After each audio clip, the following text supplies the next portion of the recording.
Some agreements allow flexibility in how Visual Studio software is licensed over time. Agreement admins make an annual true-up order to align total software licenses purchased with maximum licenses used during the agreement period.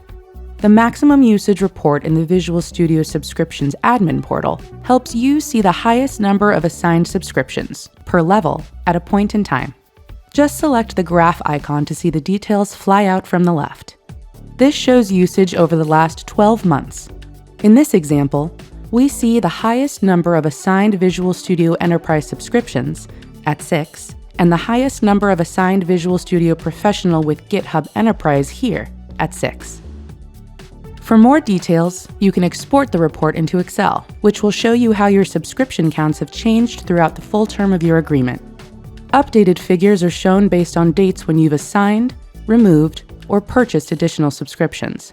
For example, this shows that you assigned 4 Visual Studio Professional with GitHub Enterprise subscriptions on November 30th, with an order quantity of 10. For more helpful information like this, check out our docs pages or other recommended videos below.